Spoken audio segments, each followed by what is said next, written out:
All right, I'm Sam Vaughn. This is my wife, Dana. Good. So, oh, all right. Just real quick. And it's just going to stay right here. Don't Okay. get done. Just take it right there. Okay. That's just the back one. Okay. Does this clicker work? I don't know which one to click. That one? Oh, okay. I guess that's a good slide to start on. So there are two passages in our scriptures that talk about something blossoming as a rose. The first one is in Isaiah, who states that in the day of the Lord's vengeance and the year of the recompenses for the controversy of Zion, the desert shall rejoice and blossom as the rose. I want to encourage you to read those chapters and sections containing these passages. I'm gonna focus on the first one. So why is the desert a desert in the first place? You would probably say that there isn't enough rain. However, I want to suggest that the Lord does provide sufficient water from the heavens already. But in its current state, the ground is not always able to adequately receive what God so liberally gives. And we tend, so far, to mismanage what God has supplied.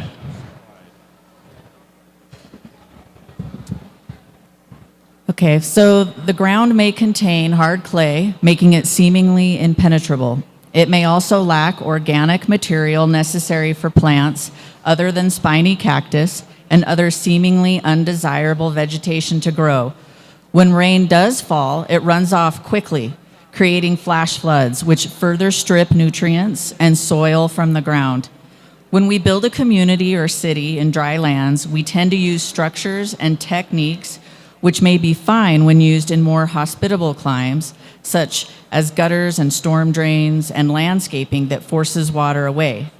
Then we expend a lot of energy and time to pump scarce water from below ground to our superficial lawns and yards. This also causes the water table to drop. We've made it appear to blossom in places, but in a crisis, such as a drought, like we've seen in recent years, it quickly returns to a desert. All right, so in his book, Rain Harvesting in Dry Lands and Beyond, Brad Lancaster has demonstrated how he has taken the 11.5 inches of annual rainfall in Tucson, Arizona, and through the use of certain works, specifically earthworks, and certain rain harvesting principles, is enabled to utilize 95,000 gallons of water a year on his small quarter-acre property that contains a small house. So to give a little perspective on how much water that is, the average backyard swimming pool is about 19,000 gallons of water. So he's collecting or infiltrating. So infiltrating is getting the water to seep into the ground, which helps replenish the groundwater.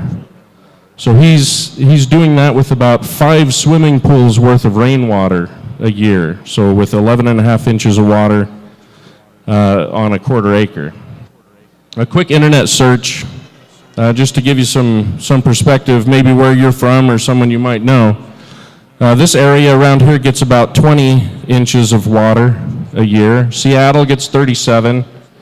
New York City and Atlanta, Georgia get about 50 inches. Jerusalem, about 20 inches. Cairo, Egypt, only 3 inches. Let's see, Cedar Edge, Colorado, 14 3/4 inches, or 14 3/4 inches, with 62 inches of rainfall. Peyton, Colorado, shout out to our good friends David and Christy Olson and their family. They get 16.5 inches with 39 inches of of snowfall. Lander, Wyoming, sorry, there's only a few more. 12 2/3 with 92 inches of snowfall. Boise gets, in rainfall, gets about as much as Tucson, 11 and 3/4, but they also have about 19 inches of snowfall. The area up by Stobart Lake in Alberta, Canada is about 13 inches. Bonner's Ferry, 20 inches with 52 inches of snow. Independence, Missouri, 44 inches. Oahu, Hawaii, 48. Let's see, Sandpoint, Idaho, 34 inches with 58 inches of snowfall. Anyway, just to kind of give some perspective on how much or how little rainwater they actually get there, and he's collecting 95,000 gallons.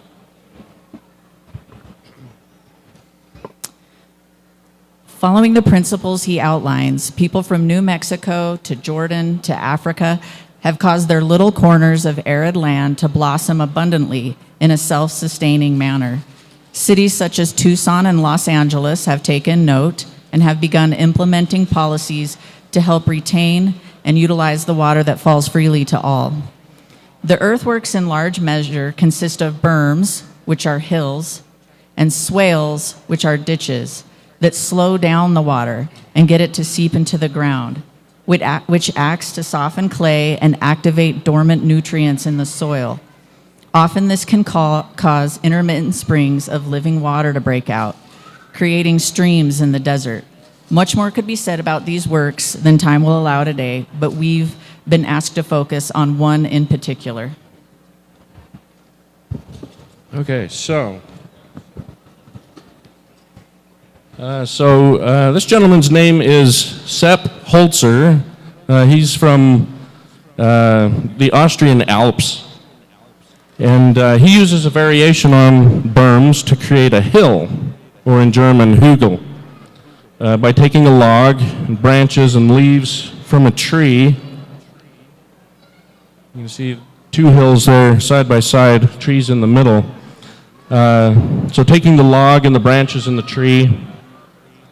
So for our purposes, we could say a green tree as our example, which is buried under the soil. So this creates a raised bed which can be planted with perennials as well as annuals in such a way that can protect and supply nutrients and water over an extended period of time. As the log, branches, and leaves begin to decay, organic matter is supplied to the plants. The leaves decay quickly and provide immediate support for the plants. Let's see, the trunk takes a little longer time to decay, but as it does, it provides heat to the roots and eventually acts as a sponge to retain water and slowly release it to the roots in dry periods. Keeping the roots warm and moist can help perennials and trees withstand harsh winters and grow in areas they otherwise would not be able to. The hill, or ideally hills, should be aligned perpendicular to the prevailing winds, which provide some protection for the plants. So over time, the trees begin to mature and microclimates develop, and this all becomes self-sustaining. At our home, we have a cement swimming pool, which we can no longer fill because the groundwater is going down. We've heard people talk about that kind of thing today. The groundwater dropping. And so we've created what we like to call a Hügel bed. Local tree services have to pay to get rid of tree trunks and branches, wood chips, and so sometimes they will drop them off at your house for free. Let's see. After breaking out the bottom of the pool, we aligned the trunks in a U shape, which you can kind of see there. It's more of an S curve, but the basic shape is a U. with opening of the U facing south, slightly lower than the north, and removing the south wall, it created a cold sink to eliminate the potential of frost pockets in colder months. So let's see. There's from a different view. Covering it with soil first, and then compost. And some of you have come and seen it, at least in the first year. You can see some terracing. We planted trees in the middle. We had a pretty good and productive initial season, which bore some fruit. But the work can be taxing on an old man, and so I became injured at the beginning of the next season, and I wasn't able to keep up with it the next year. There's kind of the end of that season, that first season. However, interesting story. I can report that God does work in mysterious ways.